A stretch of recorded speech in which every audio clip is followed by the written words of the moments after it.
Hello, ODTUG K-Scope members. I am here today with Gary Adashek at K-Scope 17. We're going to sit down and talk a little bit about Gary's Smart View ribbon. So Gary, Smart View comes with a ribbon. Correct. So what is this like? Why did you go about and create your own ribbon? Oh, that's a good question because yes, indeed, Smart View is a utility that Oracle provides, a part of getting S-Base or planning or HFM. And really the impetus behind the whole ribbon that I had created started with an earlier version of Smart View and the Oracle product set of Hyperion, which was back in 11.1.1.3.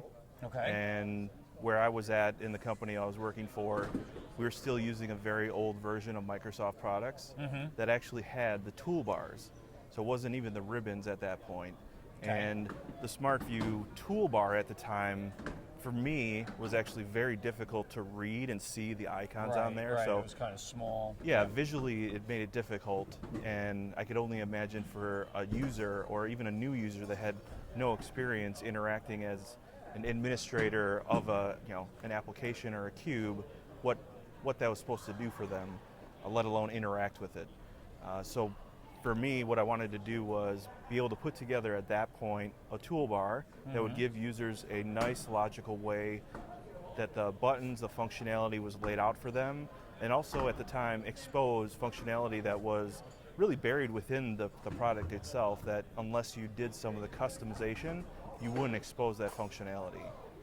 From there, later versions, we actually upgraded Office, and that's where you got the actual ribbon style to Office and the way that it looks, in today's products, really starting in Office 2007, 2010, and now till 2016, it's all ribbon styles.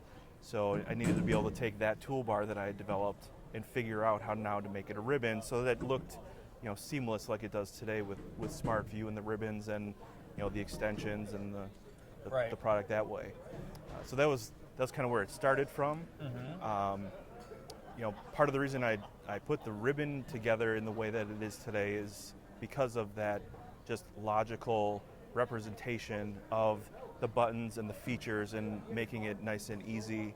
Also trying to take away some of the user or even power users like you and I, just simple things of moving the buttons away that you don't necessarily want together, or grouping them together if it does make sense. Right. So I noticed on your ribbon you have the submit data button and the refresh button kind of on opposite ends of the ribbon. Polar opposites on the ribbon on purpose, because I know for myself there's many times where I've actually hit submit by mistake. Hit submit data button instead of refresh. Depending on what kind of app or cube or where you are and your point of view, it might have taken it, it may not have, but just to remove that from the equation of user error. Makes sense. No matter what kind of user you were. Makes sense. So what are some of the custom features that you started to mention that you were able to pull out of the tool and kind of make easier access for end users? Yeah, so a lot of the custom features that I've put in there are from our end users. They already know and use and love Excel. And so what I wanted to do was create additional Excel-like formulas that they could use a part of interacting with the application or cube that they were connecting to. Some of the stuff that even myself as an end user that's a power user, I know what levels are, I know what generations are, I know what some of that genealogy is, but it wasn't very easily exposed. I mean, now they've got a member information button that may give you some more of that information. Sure, that's kind of contained in that pop-up window, though. Correct. And so the formulas that I put together are custom Excel formulas that get that information for you.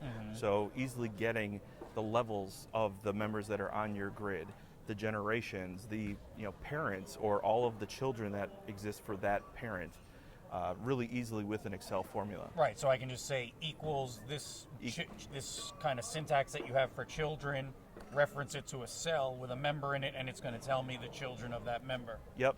Same thing with attributes. So if you've got a dimension that has one or many attributes to it, You put in equals get attribute, reference that member, and it'll pipe out all of the attributes for that member.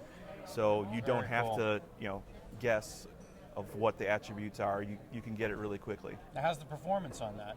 The performance is just the same as, what you'd get in Excel as an end user. Interesting. So if I know nothing about ribbons and I want to do something like this, what's it take? Like, how do you learn this?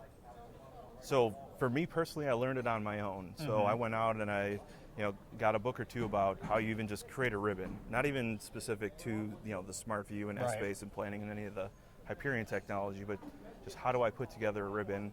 And then it was really my own thing. What I've done is actually, I presented on that before, and I give people really a recipe or a cookbook of how you could really go off and do that on your own with a few utilities that I've got up on my blog that you can download for free. I've got the actual fully developed utility that I've got out that people can download if they'd like. That sounds easier than going and learning it myself. I can just go to your blog and download this ribbon. Absolutely. And is there an install process? I mean, The install is really as simple as any other add-in that you would enable a part of Excel. Right, so it just runs as an Excel add-in? It runs an Excel add-in. It runs side by side with SmartView. So the caveat there is you still have to have SmartView. Still have to have SmartView installed. And what the utility does is leverage all of the SmartView libraries that are really a part of your download and install of that client. Very cool, very cool.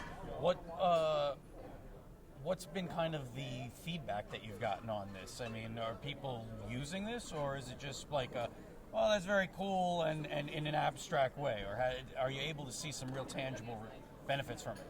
I am actually. It's interesting you asked that question because I just got out of a presentation and somebody came up to me and I'd recognized them. They'd been at one of my presentations in the past. And he mentioned to me, he said, thank you. And I said, for what? I wanted to think he was thanking me for the presentation. And he was actually thanking me for the ribbon and saying that, he had gotten it 6 years ago when he was using 11.113. It still works today. He's in Canada.